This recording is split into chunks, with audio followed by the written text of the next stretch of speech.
dizendo que eu me preocupava com a pesquisa e muito pouco com o ensino, e que eu devia me preocupar mais com o ensino, embora não devesse negligenciar a pesquisa.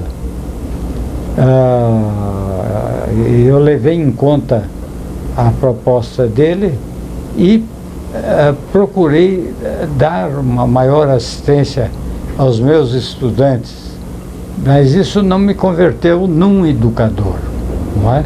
Educador no sentido real, eu só conheci um, que foi o professor Benedito de Oliveira, e poderia salientar mais dois por suas atitudes. Fernando de Azevedo deu um exemplo de educador na iniciativa que ele tomou, não é? E ao mesmo tempo Anísio Teixeira, com quem eu convivi graças à amizade com Fernando de Azevedo. Então eu não era um educador, eu era um professor de sociologia que devia ensinar e ao mesmo tempo orientar grupos de pesquisa dentro da cadeira. Então aí está a essência da minha reflexão sobre esse assunto, que levou muita gente a ficar cogitando por que ele fala que foi professor e não educador. Porque eu dou maior importância ao educador do que ao simples professor. Mas as suas habilidades como professor já eram muito conhecidas desde o seu período de estudante. Eu fui informada recentemente de uma historinha muito curiosa de como o senhor desenvolveu um método para ensinar francês aos seus colegas. Isso é verdade ou é fantasia em torno do mito que Florestan Fernandes? Bom, Um momentinho, professor. A fita está acabando e nós precisamos tocar, tá bom? Beber um copinho d'água. Você quer beber um copo d'água? eu estou com água aqui, obrigado. E eu gostaria, professor, que o senhor O fizesse... Leite já conversou com os senhores. Muito bem. Bom, eu vou tentar seguir. Estudar Florestan Fernandes ou vão estudar a educação brasileira. Quer dizer, esse é o objetivo maior. Né? Daí explorar aspectos que o senhor não registrou por escrito e que outros não têm registrado também é importante. Né? E aí eu gostei... Não vítima, mas objeto de várias reflexões ou de delírios que não correspondem à realidade. Eu nunca tentei ensinar francês a ninguém, e se eu precisasse de alguma coisa, seria voltar à condição de estudante de francês, porque fazendo o curso de francês no curso de Madureza, eu tive um bom professor. Infelizmente eu não me lembro o nome dele, mas ele seguia uma técnica pedagógica moderna, e então o que aconteceu é que ele entrou na sala muito elegantemente trajado e falando de uma maneira esplêndida. Rappelez-vous que dans l'hiver vous avez vu des oiseaux, etc. Né? Aquilo me chocou, eu nem sabia que homem era aquele, o que ele estava fazendo ali. Os meus colegas também ficaram espantados, porque será que o maníaco entrou aqui? Né? Ele estava dando uma aula de francês dentro de uma técnica pedagógica tão moderna que os estudantes não sabiam que estavam diante de um professor. E se há uma coisa importante para o estudante é saber que ele está diante do professor, o que o professor pretende na relação dele com a classe. E ao mesmo tempo obter informações gerais sobre as técnicas expositivas e de colaboração entre professor e estudante que aumentem a eficácia da aprendizagem. De modo que se passou método analítico para o método sintético de uma maneira muito rápida no Brasil. E isso nos custou caro, porque muitos estudantes jovens e menores acabaram disléxicos, porque enquanto na aprendizagem analítica eles podiam progredir,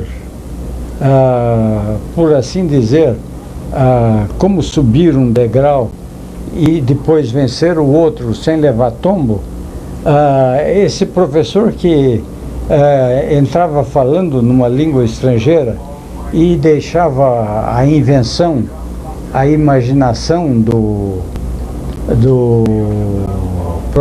estudante descobrir o que ele queria dizer, desorientava, não é? Eu não sei porquê o Brasil é um país no qual a modernidade chega sempre através de choques e também de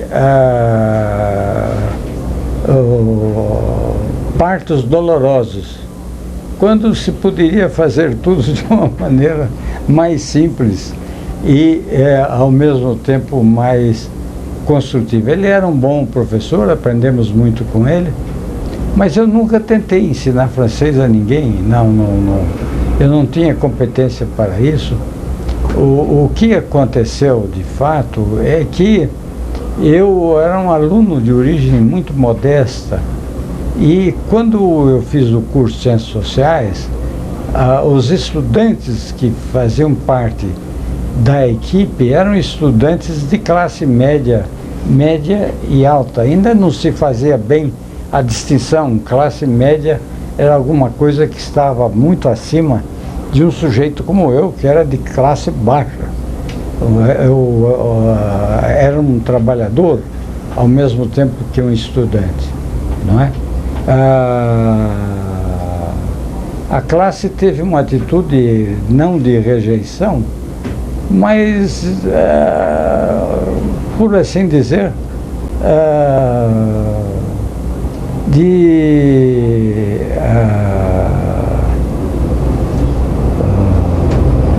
antipatia? Não, desgosto. Alguma coisa estava indo mal com eles. Se um sujeito que tinha sido engraxate, que tinha trabalhado numa barbearia e tinha tido uma vida a lá Jack London, de repente estava ali, como eles eram inteligentes, eles percebiam que o monopólio do saber estava rachando. E eu estava sendo um agente no estilhaçamento desse monopólio, porque estava usufruindo de uma oportunidade educacional que deveria caber aos eleitos, aos cultos, aos educados, aos bem-de-vidas. Quer dizer, na faculdade de filosofia havia estudantes de classe média e alta. Se vocês pegam a turma do professor Mogué em filosofia, vocês verificam que eram alunos de famílias tradicionais, altamente conceituadas, e famílias com frequência ricas. E de repente aparece ali um Zé Bedel rompendo com uma tradição que já estava, com a ascensão da classe média, já estava sofrendo um golpe. Mal aquele golpe estava em desenvolvimento, se apresentou o outro golpe que viria a seguir, do estudante pobre que entra na universidade como um assaltante. Eles eram conquistadores, eu era assaltante. Então, eram pessoas educadas que não me maltratariam mas, ao mesmo tempo, eles se sentiam melindrados pelo fato de que alguma coisa estava indo mal entre os estudantes da faculdade de filosofia. O que me tornou muito satisfeito foi que, no fim do curso, no terceiro ano, eu me tornei professor dos meus colegas, mas não sobre francês, sobre François Simian, que é um sociólogo de um pensamento muito complexo, não é? Que escreveu uma obra complicada chamada Les salaires, l'évolution sociale et la monnaie. De repente, aquele João Ninguém, que tomou de assalto sua posição num espaço social que não lhe pertencia, acaba sendo convidado pelos próprios colegas para ser um professor companheiro, não é? É isso que eu tenho a dizer, quer dizer, não me lembro de ter lecionado francês, mas sim fazer uma leitura, uma exposição sobre François Simian e sua obra como sociólogo. Agora a terceira pergunta, por favor, um momentinho aqui, você podia guardar a terceira corta. A terceira pergunta, a terceira fita, nós vamos usar na comissão. Então, hoje na não, temos. Agora nós temos 10 minutos. Quantos minutos são? 11 minutos. 11 minutos. A outra pergunta, você poderia ler as duas seguintes? Então nós podemos ficar só nessa, que é para dar tempo exatamente do professor fazer análise, que ele julgar conveniente, e nós passamos a terceira para a próxima vez. Pois não. Não tem problema nenhum. Então, pode começar. Ela vai caminhar com a paciência de Jó. Enquanto eu estou assim, correndo, né, ela vai. Você com a tem o calma, limite né? das fitas, Não, nós temos a curiosidade da riqueza da entrevista. Tecnologia. Exato. Então, Mas chegaremos lá. Nós chegaremos, nós conseguiremos. Professor, o Zé Ninguém que tomou de assalto através da Universidade de São Paulo, na verdade se tornou um grande sociólogo brasileiro e um grande educador. Ainda que o senhor não concorde muito com a expressão, ela é usada e reconhecida por muitos outros educadores brasileiros. Nós gostaríamos de ouvir mais uma vez e mais amplamente, talvez, uma análise que, para educadores e para aqueles que militam na educação, no sentido da elaboração das leis de educação do país, uma análise que parece bastante relevante e pouco desenvolvida até agora, que é a relação entre as teorias educacionais, as vertentes do pensamento educacional para a qual o senhor contribuiu, a elaboração das leis e a própria prática na escola. Normalmente se diz, de forma mais aprofundada ou de forma mais ligeira, que é um grande divórcio entre essas três dimensões, que a legislação não traduz aquilo que a teoria já avançou e de que na prática escolar nada disso passa. É uma verdade. É indiscutível que há um divórcio. A lei é feita por pessoas que raramente conhecem educação.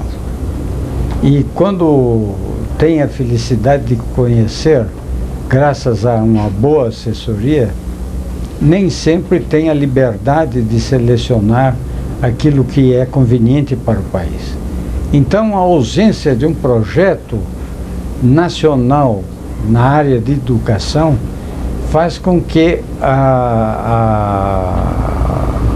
a educação seja entregue a pessoas que entendem de leis e que sabem ser bons parlamentares, mas que raramente têm experiência educacional básica, não é?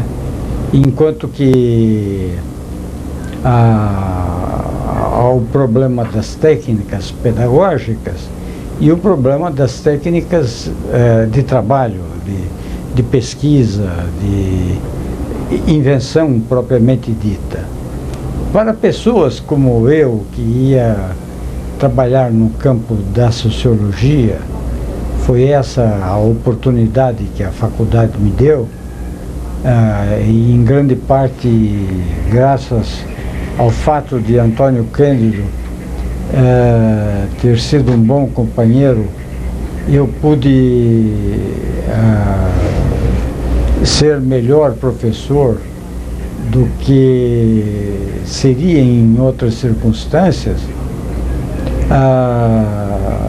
fez com que eu acabasse me voltando para o estudante. Porque no Brasil existe um vício fundamental, a concepção de que a pessoa mais importante na sala de aula é o professor. Ele é investido de autoridade, de saber e de poder. O outro é o ignorante, por condição, que é o aprendiz. E, na verdade, a figura mais importante na sala de aula é esse aprendiz, é o estudante. Tudo deveria girar em torno dele, do seu desenvolvimento pessoal, moral, intelectual, de consciência social crítica e de participação cultural. E a escola brasileira praticamente largou o professor a um destino ingrato, como se ele fosse um personagem secundário. E isso é uma tendência que vai se acentuando com o tempo, porque no passado o professor saía diretamente das elites das classes dominantes, nas faculdades de Direito, Engenharia, etc. Então ele desfrutava de um nível social que não vinha do fato dele ser professor, mas nascia da condição de componente da elite no poder, mesmo que fosse um componente importante para fins mais ou menos específicos, mas era parte da inteligência,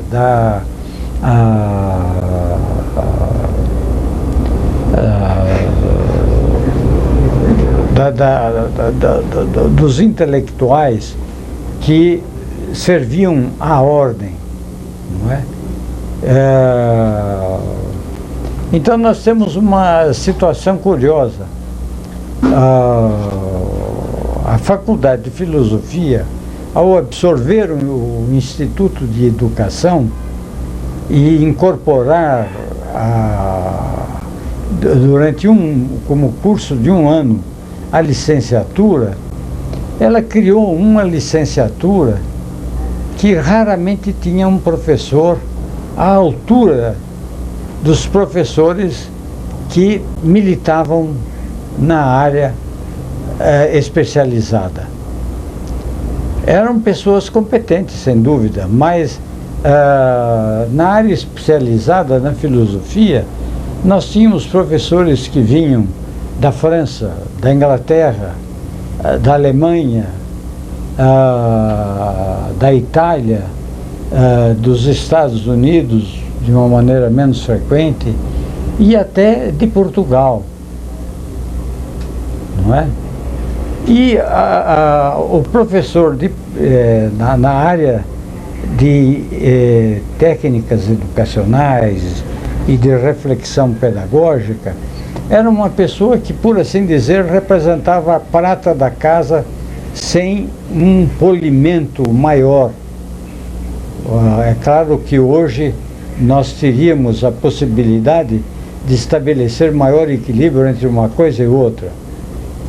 Mas, na verdade, os alunos que saíam de ciências sociais, por exemplo, de filosofia, e do próprio curso de pedagogia e de outras